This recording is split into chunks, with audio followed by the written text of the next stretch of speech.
Magandang araw mga kaibigan. Ito, may magandang balita na pinahayag ni BP Sara tungkol kay Tatay Digong natin sa Netherlands. Sabay-sabay na nagbisita ang 4 niyang anak at tuwan-tuwa ang ating Tatay Digong. Sana palaging ganito. Okay, ito, pakinggan natin itong interview ni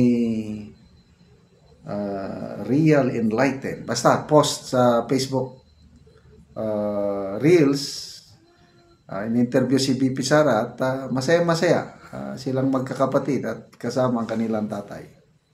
What is the reaction of your father when he saw his 4 children for the very first time since his illegal detention inside ICC detention facility? Masaya siya. Masaya.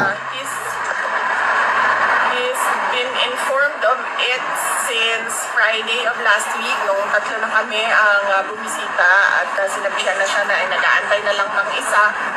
And Wednesday this week, meron kaming approved visit na kaming 4. So masaya siya na nakakausap niya kami.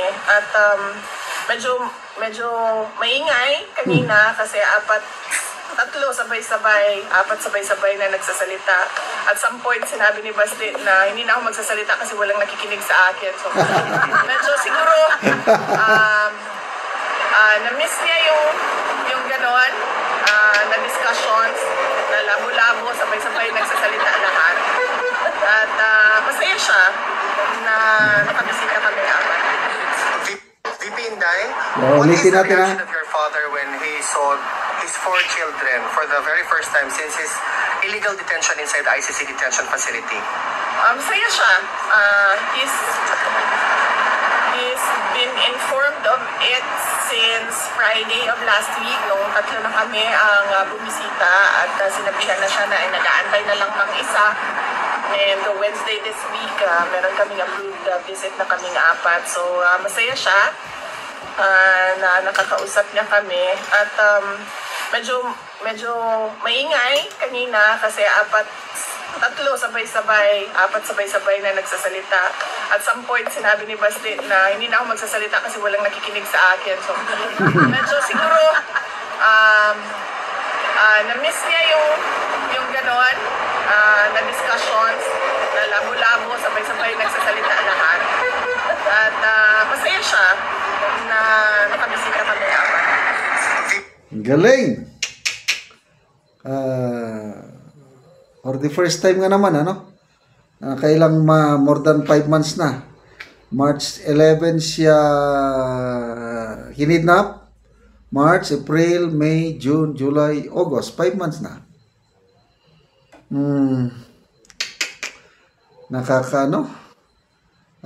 Nakakalungkot na isipin yung imbes na nagpapahinga na ang ating Tatay Digong after serving our country well. Ayun. Anyway, sabi nga ng Panginoon sa Romans 8:28, all things work together for good to those who love Him, to those who are called according to His purpose. So, ito ngayon, may nabasa akong article, political analysis, morning coffee thoughts.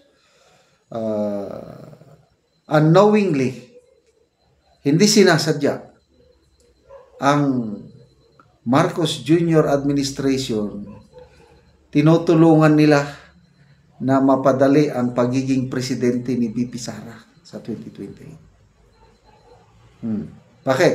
Yung magkasunod na impeachment ni BP Sara, February 5, sinundan ng kidnapping. Then, later on, yung impeachment, binasura ng Supreme Court. So, lahat yan, pumapabor kay BP Sara.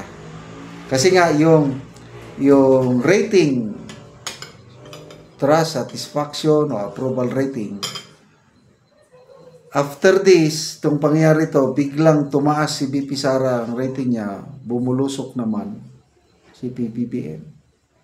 And then, yung presidential survey, malayo si BP Sara, front runner talaga.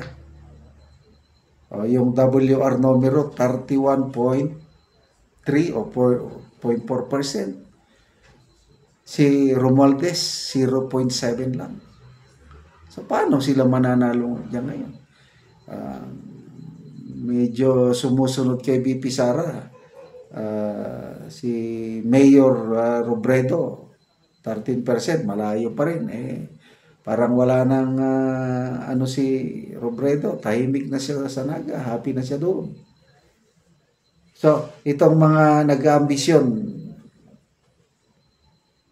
na magpresidente, malayo sila. Itong si Hontiveros, 1.7% lang. Kaya, dahil itong mga pagkakamali na ginagawa ng PBBM admin, lalong tumibay. Example, tayong mga DDS. Pagkatapos itong mga pinaggagawa nila sa mga Duterte, lalo tayong nagkaisa na organic na pagsuporta, walang bayad, walang ayuda, wala lahat. Gumagalaw tayo ng kusa. Tingnan mo, yung mga Pilipinong kababayan natin bumibisita sa Netherlands at their own expense. So, lahat ito. Basta wag tayong mawalan ng pag-asa, mga ka-DDS. Tuloy natin pagdarasal.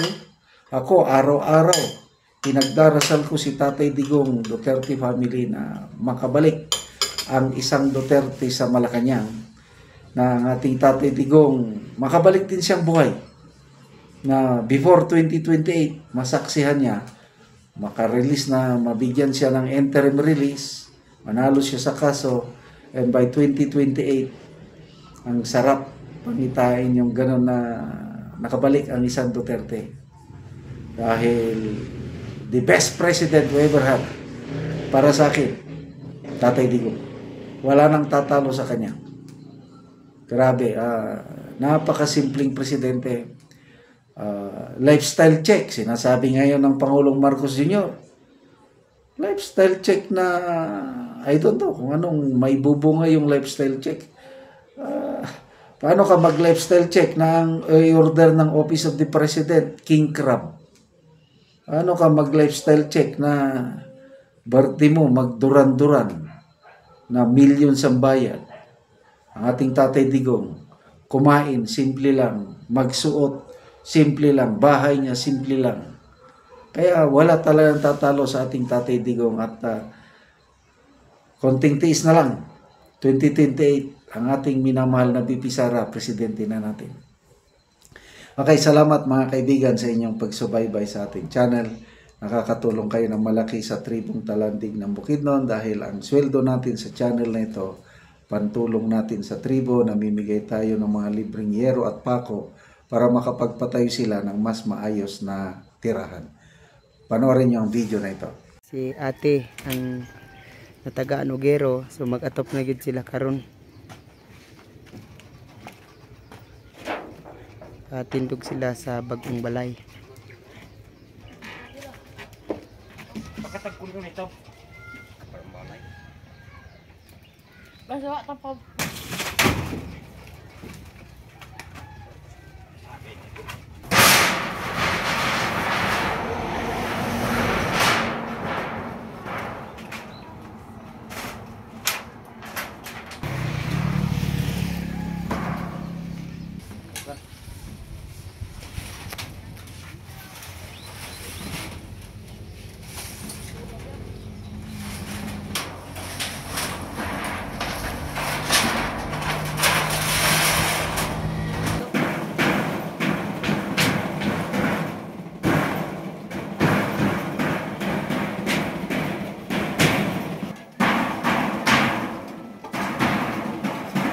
O karon te, nindot na gid kaayo ang inyong balay o. Nakapatindog na gyud mo og bagong balay. Nindot na gid nga tan-awon ang inyong atop.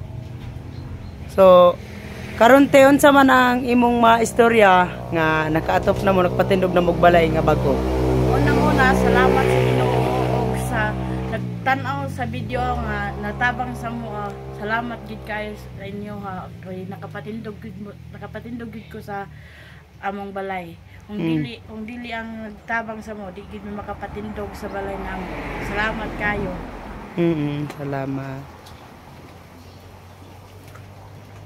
Karon te pila day kabukang imong anak? Akong anak, duha na. Duha. So upat mo nga magpuyo din ani. Oo. Oo. Sige, mara to te. Salamat. Salamat. Sige, bye-bye.